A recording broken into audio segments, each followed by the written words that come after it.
ঘুমের চেয়ে নামাজ ভালো।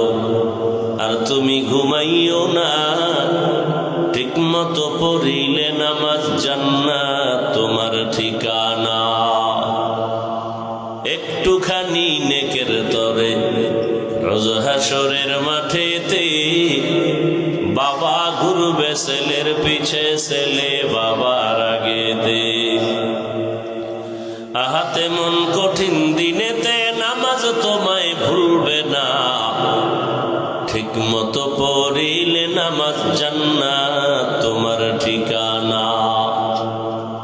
পশু পাখি কীট পতঙ্গ কেউ ঘুমিয়ে রইল না, মানুষ হয়ে ঘুমিয়ে থাকা ঠিক তোমাদের হবে না।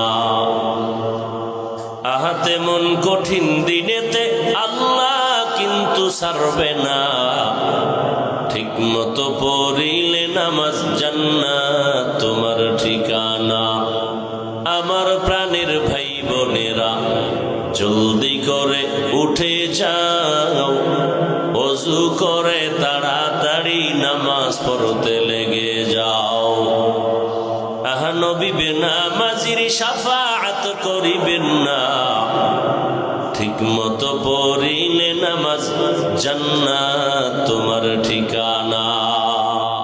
বান্দা, আমি তোমার দিকে কতটা আগ্রহী, কারণ আমার আলাদা ছেলে নাই, মেয়ে নাই, স্ত্রী নাই, কেউ নাই, আমি একা।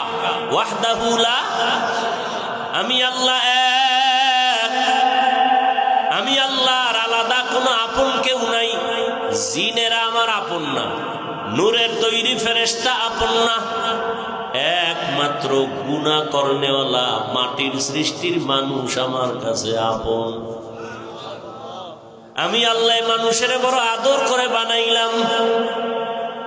আমি আল্লাহ পাক বান্দার দিয়ে নজর করে তাকায় থাকি, কখন বান্দা আমাকে আল্লাহ বলে ডাকবে। মাকে মা বলে ডাকো, বাবাকে বাবা বলে ডাকো, কোনো বাধা নাই। মাকে ডাক দাও 100 বার, বাবারে ডাকো 50 বার। মাঝে মাঝে 2-1 বার যদি আল্লাহ বলে ডাক দাও, আমি আল্লাহ তোর জীবনের সব গুনাহগুলো মাফ করে দিব। আল্লাহ তাআলাকে বেজার করা যাবে না কেন? আল্লাহ পাক দয়াময়। আল্লাহ যে পরিমাণ দয়া মায়া আমাদের করেছেন, আমার মা আমার বাবা সে মায়া দয়া করে নাই। আল্লাহ বলেন, বান্দা তুই এত অন্যায় করছিস, অন্যায় যদি মা বাপ জানে কেউ